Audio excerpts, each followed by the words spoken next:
as the program sort of got started, right? I mean, you were already training somewhat regularly. Yeah, not nearly as much as I am now. Okay. But, Okay. yeah. Interesting. Yeah. What was your experience like with that? Like, what kind of barriers did you encounter? What was difficult about sticking with it? Well, the first month it was soreness for sure. The leg workouts in particular. I still run all the time. Play soccer and intramural stuff, but I've never really focused on legs and doing work squats. Sure. Kettlebell. Anything like kettlebell swings, those were my nightmare.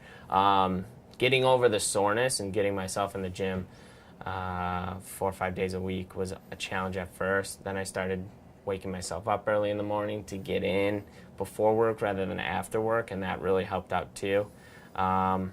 There's still the, tentativeness when I do an exercise for the first time. That was a big challenge just because am I doing this right? I mean, we've been taught it, we see videos of it, but do I look like this guy in the video? Yeah. Or do I look like Todd when he's doing it for us? Those were the major challenges. I think it was just the self-motivation and getting myself over the, you're going to do this 2-3 days a week, and then getting it to 4 or 5, sometimes even 6 days a week. Yeah.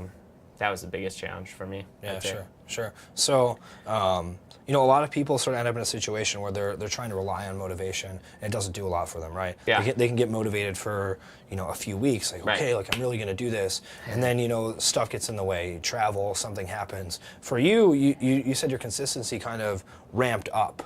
Right. Right? Why? Yeah. Were there systems you implemented, or what happened there? Yeah, so I remember my first meeting in April. I came in and I said something I sat down with Chris, and I said something to the extent of, I don't want to do the same thing more than once a week, and then I don't want to do things week by week that are very similar. I want to do, and he said to me, we don't do that at all here. Obviously, there were days that were similar as you got months into it. That's going to happen, and I was totally fine with it. I would become comfortable with it, the routine and everything, but just a challenge of new exercises, new movements, different conditioning stuff, that kept me coming back because I felt it can get really redundant really quickly, and I never felt at any point in time like I was doing the same thing so often that I didn't want to be there. Yeah. There were enough things that were changing that allowed me to keep interest. Sure. So the variety was engaging. Very much so. Yeah, that's what motivated me to come in, get your program on Sunday afternoon, sit there and go, okay, I've done this, but I haven't done this in that same workout. Yeah. Let's see how my body reacts to that. That sort of stuff kept me coming back.